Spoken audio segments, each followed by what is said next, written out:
સુરતના પીપલોદમાં fashion designer પર હુમલો કર્યાનો આરોપ લગાવવામાં આવ્યો. પીપલોદના પ્રગતિનગર સોસાયટીમાં સ્ટ્રીટ ડોગ્સને ખવડાવવાથી બિલ્ડિંગમાં ઝઘડો થયો હતો.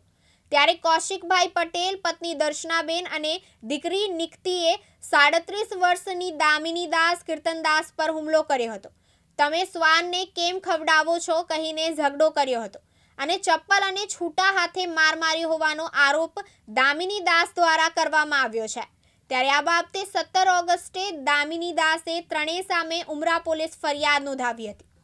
उमरा पुलिस स्टेशन में पीपलोद में प्रगति नगर बिल्डिंग है, वहाँ पे स्वान को खाना खिलाने को लेके और आपस में बहस हुई, उसके बाद में मारपीट हुई। तो उसमें जो फरियादी हैं वो डिजाइनर हैं दामिनी दास कीर्तन दास।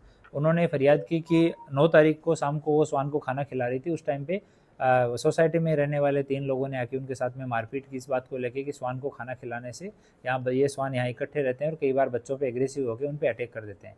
इस बात को लेके बहस हुई, बाद में उन तीनों ने मारपीट की फरियाद पुलिस स्टेशन में आने के बाद में उमरा पुलिस स्टेशन में BNS की कलम 115(2), 351(3), 352, 296 और 54 के तहत गुना दाखिल किया गया है। तीनों आरोपियों को डिटेन किया गया है और आगे की कार्यवाही चालू है। हम आसपास के CCTV कैमरा भी देख रहे हैं ताकि स्वान का बिहेवियर और वहाँ पे कब कब खाना खिलाते हैं, उसकी वजह से कोई प्रॉब्लम हुई है कि नहीं है या किसी और रीजन से झगड़ा हुआ है, वो सब भी हम तपास कर रहे हैं। मुकेश गुरव, दिव्यांग न्यूज़, सूरत।